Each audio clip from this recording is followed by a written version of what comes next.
Welcome to a wonderful new episode, and we're going to be talking about summer solstice. And Elly, you will recognize Elly. Elly is becoming a regular guest on our podcast. I think this is her third visit, but Elly is all about the wise woman, is all about connecting with your spiritual side, bringing that into your business. So who else are we going to ask but Elly to come and talk about the summer solstice? She spoke about the winter solstice that we had just before Christmas, and she's spoken about Yule and all these ways of bringing the spiritual into our lives. So of course, we will ask her to come and help explain what is summer solstice, what does it mean, and how can we start to incorporate this into our life? So welcome, Elly. You know the drill, you know how this works, but do introduce yourself for any of our new listeners and just share a little bit about who you are, what it is that you do, and then we'll go right into the summer solstice. Thank you both for inviting me back again. It's just such a pleasure. This is one of my favorite podcasts to listen to, as well as to be a guest on. So thanks very much.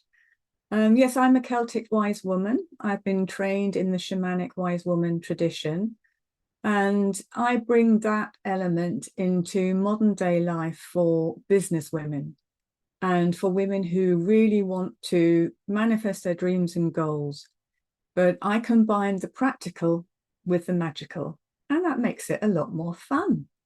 So yes, let's start. Let's enjoy tuning into summer. And I love the solstices and the equinoxes. They're such special times of year.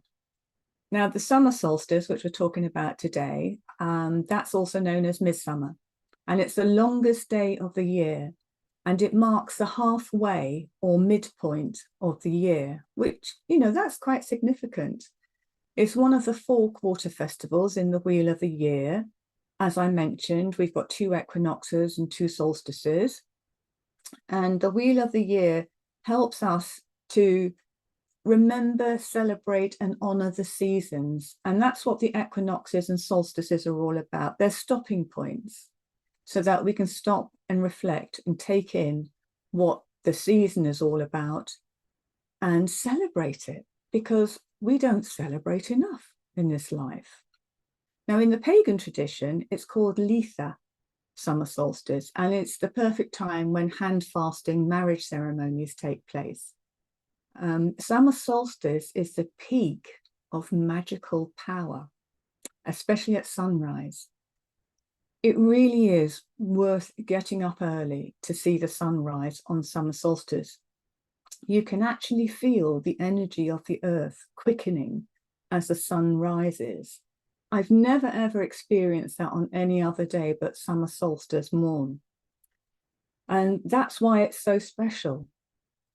And summer solstice is a day of empowerment. And that's why we're encouraged to be out in the sun that day, so we can literally get ourselves powered up. It's just a chance to celebrate and enjoy summer. And we're given this special holiday, if you like, this pagan holiday to do that. So it's a day of celebration, and it's a day of celebrating the light given to us by the sun, and for celebrating the absolutely riotous beauty of Mother Nature at this time of year.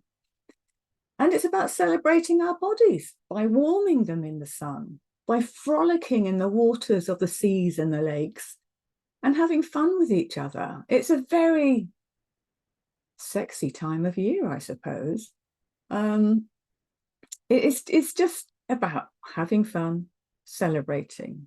Now, a lot of traditions around the world pay homage to the sun god on this day, and they do this with fires and fire rituals. And on summer solstice night, it's traditional to light bonfires after sundown. Oh, and there's nothing better than a bonfire on a beach on summer solstice night.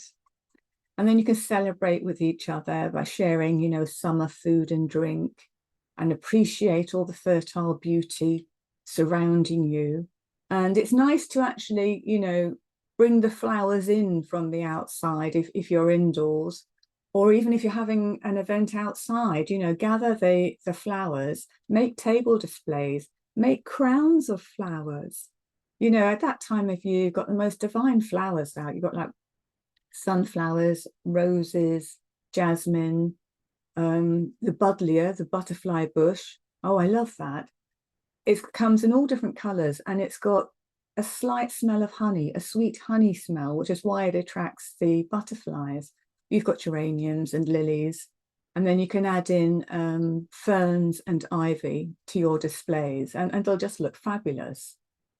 And if you're celebrating and creating food, of course, you can use herbs that are around at that time of year, such as St. John's wort, mint, basil, sage, calendula. I love calendula. Calendula, even to look at the faces of the flowers, it's like a little sun in itself. And calendula manages to capture all the energy of the sun. And you can sprinkle calendula petals over your salads. And I actually dry them and I add them to my winter stews and things. And I have this jar of these glorious little tiny yellow petals. And then I add them to whatever I'm cooking. And I feel like in the depths of winter, I'm bringing some sun energy into my food. And of course, there's this other things that are edible, like lavender and fennel, which can all be incorporated into your food. Oh, it's just so utterly delicious to do that. And these edible herbs and flowers, you can dry them and you could make your own herbal teas with them. So that way you continue the goodness of summer throughout your year. And teas with a mix of flowers and herbs are absolutely delicious. I love making them. Oh, and just a note about going back, when we mentioned about doing the bonfires and fires.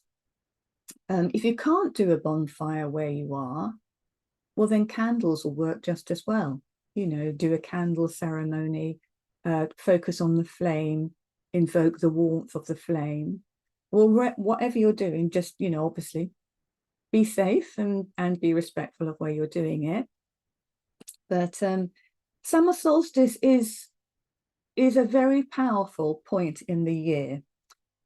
The universe grants wishes on this magical day, and not a lot of people know that. And it's a time to tune into the fae, the fairies, as they're the messengers of the universe on that particular day. So when you're out in nature in summer solstice, see if you can spot them, or, be open to hearing any messages that, they want you to hear. One way of spotting the fae when you're open to it is you might slightly see a plant or flower move, not in the same way as if a bird like a blackbird is snuffling around in there. There's just a certain way that they move, and then And some people will actually see coloured lights, and that's another way of knowing that the fae are around you. And they adore celebrations.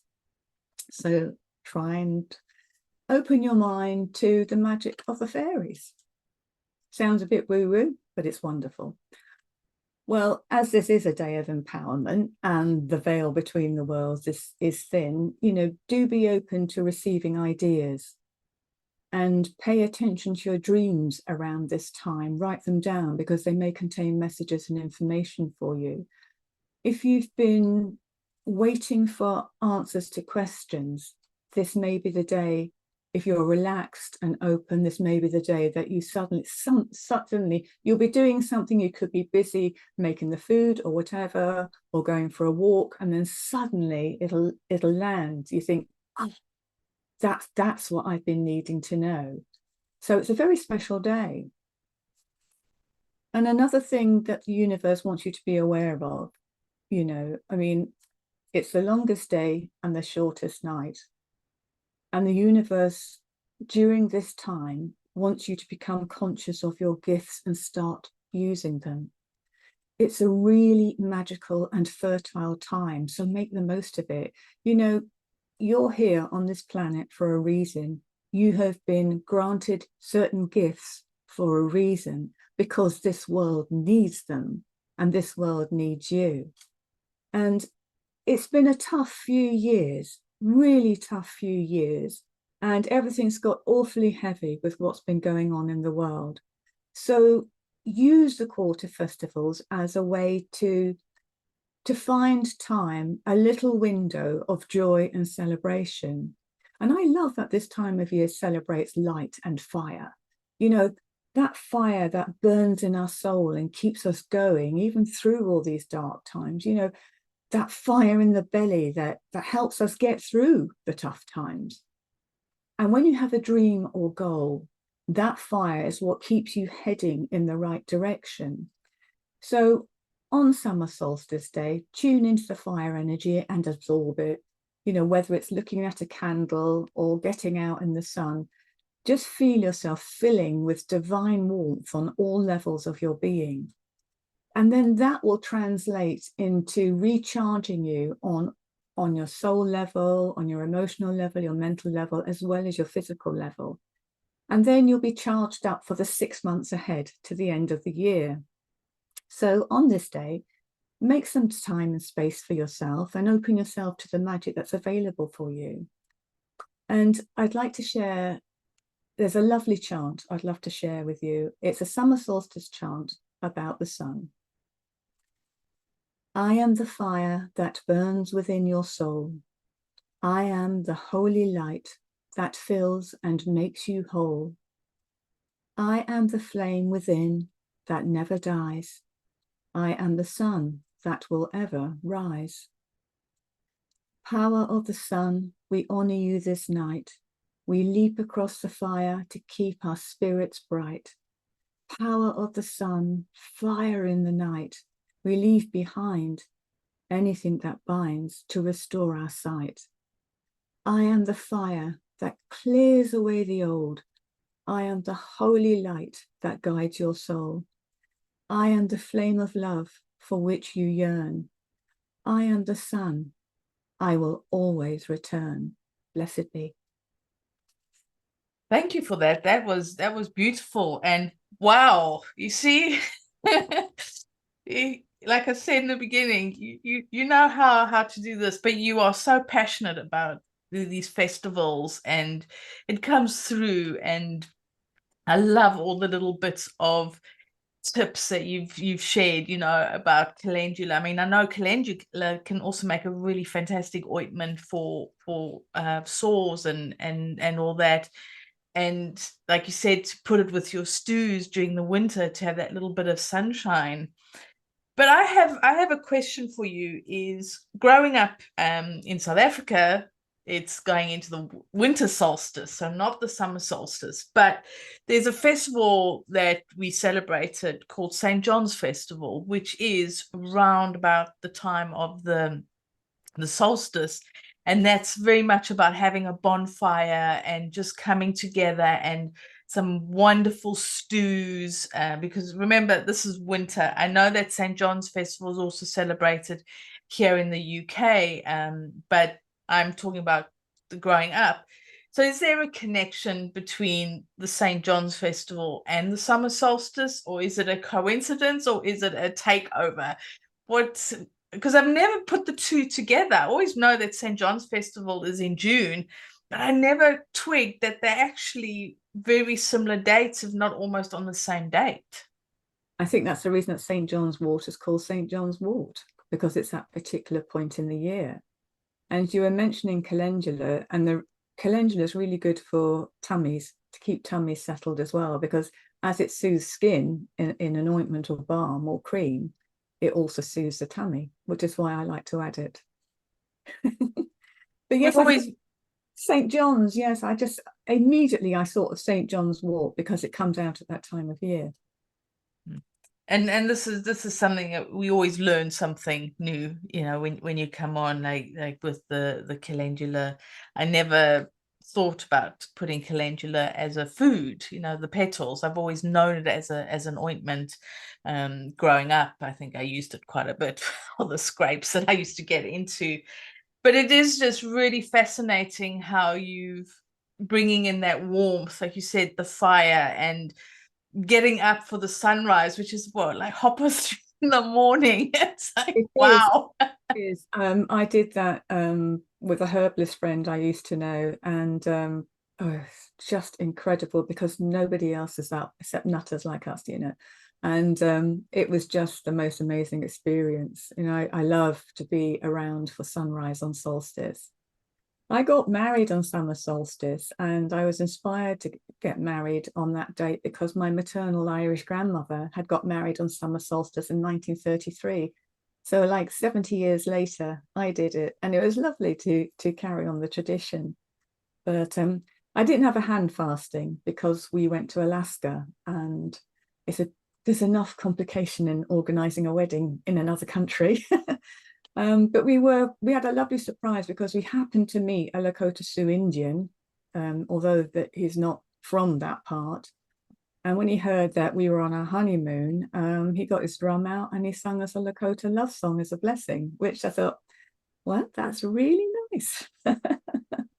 Wow, and there's so much to the summer solstice, as you said, and how nice to actually celebrate your wedding. So there's no excuse for your husband to not remember the date of for the anniversaries. One of the things that I have noticed, especially here in the UK, is Stonehenge and the Tor. So the Tor is like for those who are not familiar with England, is a hill. I'm going to say hill in Glastonbury that's very known, very famous for spiritual retreats or people going on a spiritual journey. But quite often, I know a lot of them climb the Tor and to watch the sunrise in the mornings. It seems to be quite full now because it's become more and more popular. It's becoming more mainstream in a way. And I've always heard of the tours. It's not somewhere where I have been and I'd love to experience it, but I might avoid it for the summer solstice. Oh, I so would. I so would. I don't go near any of those places. It actually disrupts the energy of the place when there's too many people like that, because not everybody comes with a pure intention. Not everybody comes respectful of the sacred place that it is. And it's the same with Stonehenge. So I stay well away. I stay well away. There is a sacred place I go to because I'm on holiday usually during summer solstice. And my favorite place to go to is King Arthur's Stone because I'm in a different part of the country usually then. And I don't go on solstice unless it's very early in the morning. For that I've very been to you told me about King Arthur's Stone and I've been there. It is a very special place. It does have some nice energy. But I'm assuming that, you know, if nobody is near the Tor, near Stonehenge, or near King Arthur's Stone, they can find somewhere that they can go and they can create their own, in a way, their own ceremony and find a way to connect with the energies, to just celebrate, as you said, to just acknowledge the changing of the seasons, acknowledge the longer days, shorter nights, and just to really embrace what the summer solstice is. I'm sure they can go anywhere, even their back garden if they want to. they can just do it, you know, if you don't have a garden, you can just do your own little ceremony in your own home. And I think summer solstice is so significant because it's when after summer solstice is when the light decreases as we head towards the winter months. And for those of us who adore the sun and love light, it's like, hang on to that, get out and there, absorb as much as possible. And yes, of course, you could just go for a walk in nature if you wanted. You know, you don't have to go to all the big places unless you want that crowd experience. Um, you know, like I said, you could go in your own back garden. If you've got your own altar at home, you could just do a little something on your altar. You could put some of, you know, local flowers in you know, in a vase or something. You know, it doesn't have to be big. Sometimes the best rituals and ceremonies of the small, quiet ones. It's just so interesting to learn and hear more about, your experience and knowledge around summer solstice, and then trying to connect it in my mind, what I'm used to in Czech Republic, how we interpret it, how it evolves over here, what we celebrate. And summer solstice itself is not such a big of a deal, but we do have some traditions definitely around more this midsummer celebrations, the 23rd, 24th. There are some similarities with, the power of the herbs. And a lot thinking back to the Czech Republic is this weird mixture of, we do still have a lot of the pagan traditions kind of built in and adapted to some of the Christian traditions here, and then just into the normal folklore and into the normal culture. And I always remember that for us, the kind of midsummer time, the midsummer night, and the celebrations are very powerful, magical. We always have lots of tales around, like magic coming from earth, because we have lots of like rock formation similar to Stonehenge, but less likely to be human made. Very much just a cave here, a couple of rocks here that often have some sort of a devil or witch or some magical creature guiding it, guarding it and protecting, but often then opening up and revealing some treasures. And there's like a powerful source of energy. And yeah, we do fire bonfires as well, and people tend to then jump over them for whatever spiritual, meaningful, cultural reason. So it's so interesting to learn and observe how these traditions evolve across time and cultures. It's lovely, isn't it, that you've shared that, because it ties in so well with what the pagans do, because they do jump the fire as well. And jumping the broom is a thing you do when you get married as well.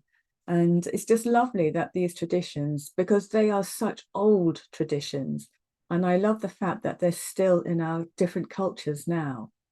And it's traditions that bring people together and traditions that can be passed on. I mean, some people might just think it's a great party at that time of year, which is great. But as long as people keep doing it, we won't lose the traditions. And for me, part of those traditions is the conversations and communication. Czech Republic, it's unique in a way that we love our fairy tales. We have our own almost subgenre of movie, of cinema, that is, even for adults, it's acted, but it's fairy tale. There's always this magic. So it's usually very big around Christmas, but throughout the year, it's always reminding us of these folklore tales and traditions, and bringing in back these magical creatures, and reminding the new generations of Czech people that we are this interesting culture where distinct traditions or paganism or things that coming from there are still quite a big part of our day-to-day culture, and we kind of think about it and we live through it, and we are reminded through it, through the cinema, through the movies, through the series that we are creating. And I find it quite interesting that this is quite uniquely Czech. I haven't seen many other European worldly countries to have adult movies that are pretty much fairy tales. They're not animated, they're acted.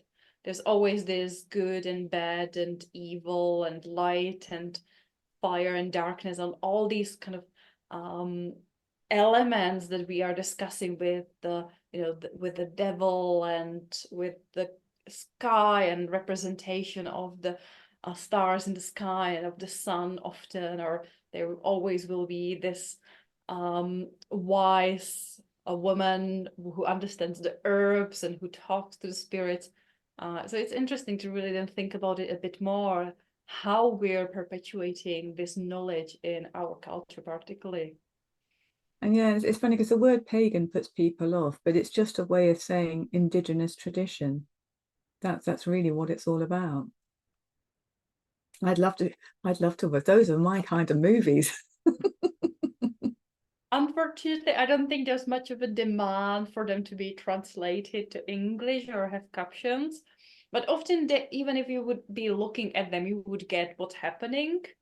But it's interesting because they're definitely for the whole family to watch together. They're very well done. Often you will find this kind of a modern elements in it, like a political glossary, like Czech movies or cinematography often has a tendency to bring in a bit of the current state of affairs in the humor and some of the pointed like references. So it's very interesting to really look at the conversation around you know, midsummer celebrations and summer solstice, and then dig a little deeper into our own individual cultures and into our own individual upbringing and start looking around. Because I do know going picking herbs with my grandma and my aunties, we would always do that. I do remember, snooping around whatever rock formations we have nearby to see if there's a treasure hidden, because why not? And I remember, in the youth of jumping over the fire to be like, there is love and there's passion in there. There's this promise of eternal youthfulness in there. Have you watched the Grimm TV series? It's an American TV series, and it brings the tales of Grimm, the fairy tales of Grimm, and it's very funny and it's fabulous. You will love it. I love that we always either get a book recommendation or a TV series or something to then bring this topic more into life and more into a reality. And yeah, there's nothing wrong about watching movies and TV shows and being inspired by that. It just doesn't have to always be deep, heavy research books, even though that's often my go-to. One thing, just listening to you both talking about midsummer, and I know I have lived in the UK for a long time, and I've never really looked at what midsummer is, or I know the summer solstice, but for me it's like, oh no, now we're going to go into the dark. Our days are getting shorter now, and that's how I've sort of seen it. But when you're talking about the celebrations, I was just thinking back to my childhood, and again, midwinter is what we've celebrated. St. John's, the fire, we even jumped over the fire then as well, but it was very much celebrating St. John's, celebrating the winter, celebrating that we would soon have summer. And then, of course, in South Africa, summer is midsummer, or the summer solstice is just before Christmas. So of course it's very much around Christmas and everything. And so the midsummer sort of just slides through and it's not a big thing. Whereas as here in the UK, I've always in a way celebrated the winter solstice and not so much the Christmas. And I'm wondering if I brought that with me, because I'm used to celebrating the middle of winter, but we've never celebrated the middle of summer. And I'm actually quite looking forward to seeing how I can start to celebrate that, because I've always just I've known of the summer solstice, but for me, it's just been the nights are long, nights are short, days are long, really loving it. Summer solstice, that's it. We're now heading towards winter. And so it's always been that in my mind. And just listening to the two of you, it's like, hey, I've missed out on so much.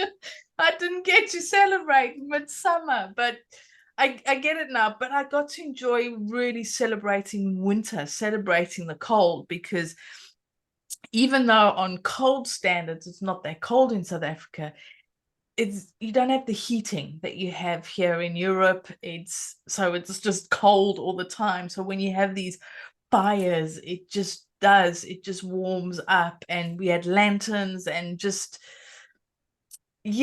really, it's just bringing it all back to me. And I know it's the total opposite to the summer solstice. We're talking about summer solstice, but it falls at the same time of year. So it's quite interesting to see how the differences that the northern hemisphere to the southern hemisphere create, because of the way the seasons are falling. But one of the things I wanted I wondered if you can help with is for our listeners who are thinking, I like this idea, I'd like to celebrate summer solstice. I don't want to go to these big things with everybody else.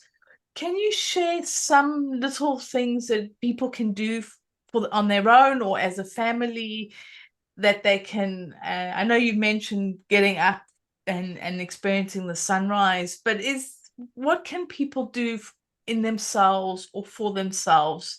Can you just share some really practical tips for anybody who's listening and thinks, oh, I want to do this, but I don't know how to, or I don't know what to do?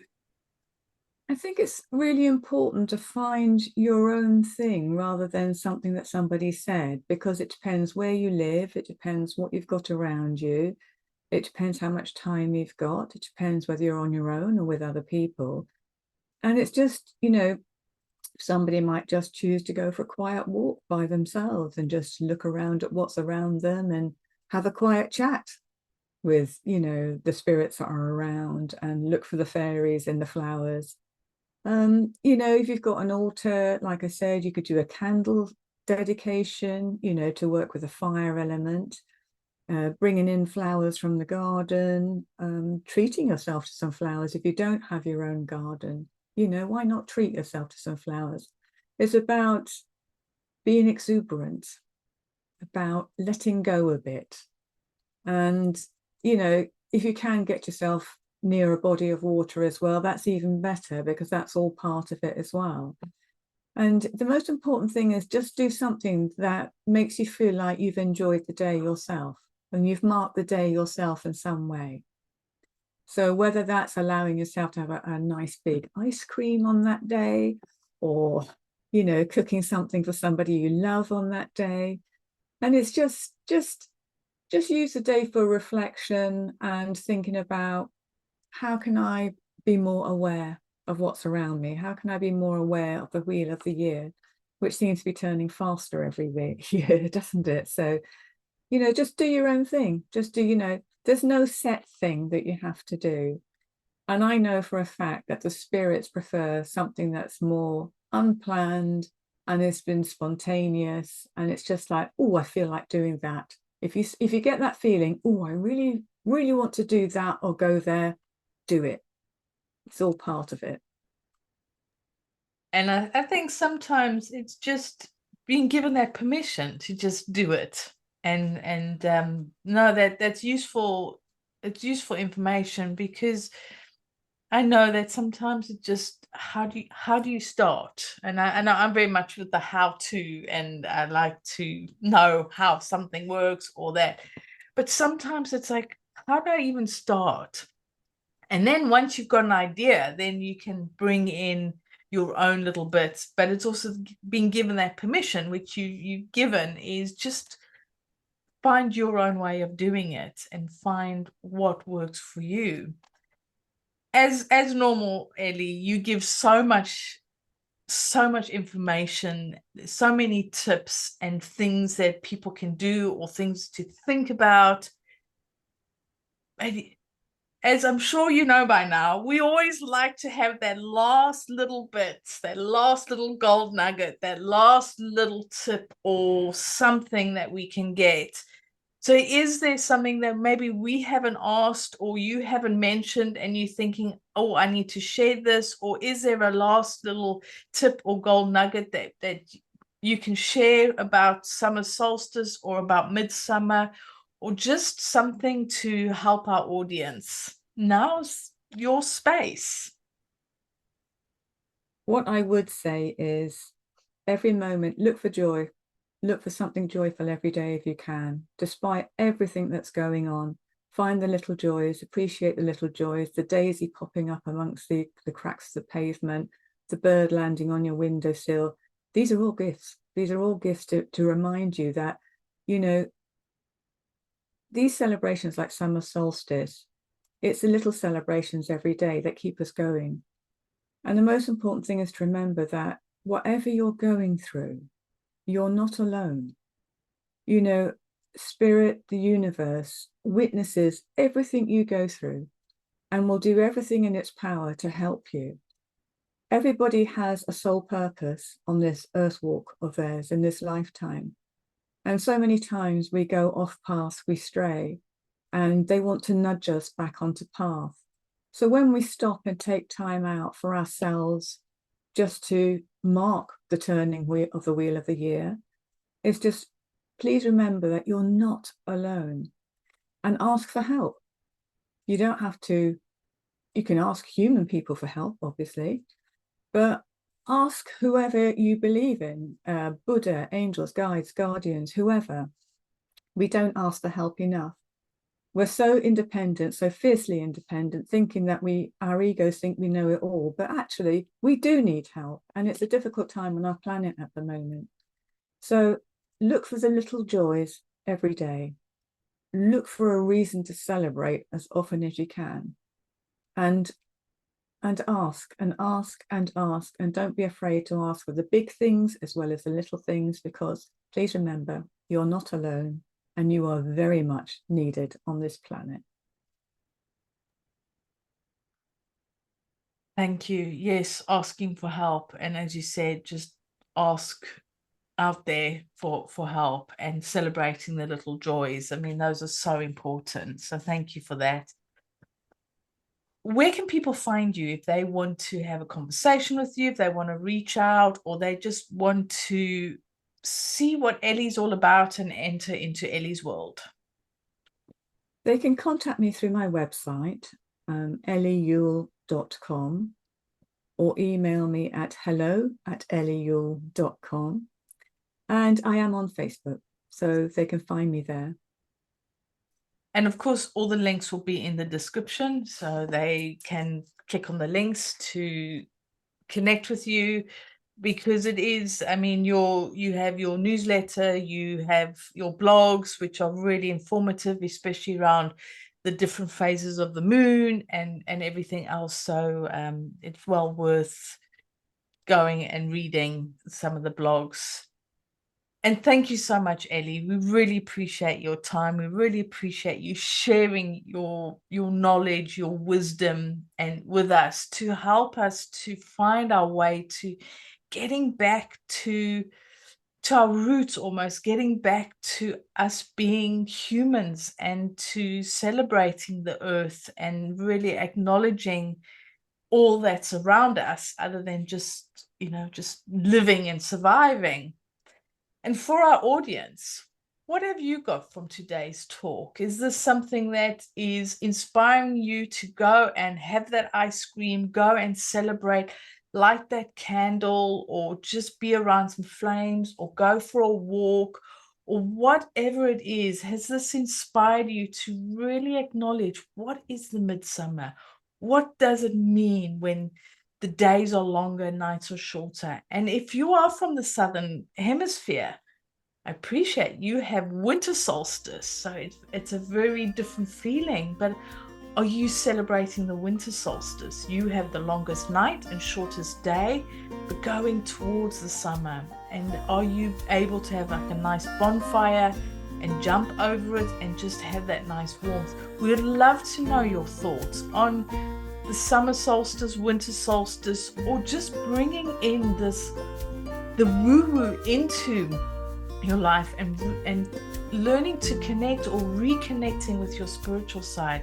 We'd love to know what you think. And until next time, talk to you soon. Bye. If you enjoyed listening to our conversation, please share it with your friends and colleagues, and don't forget to subscribe.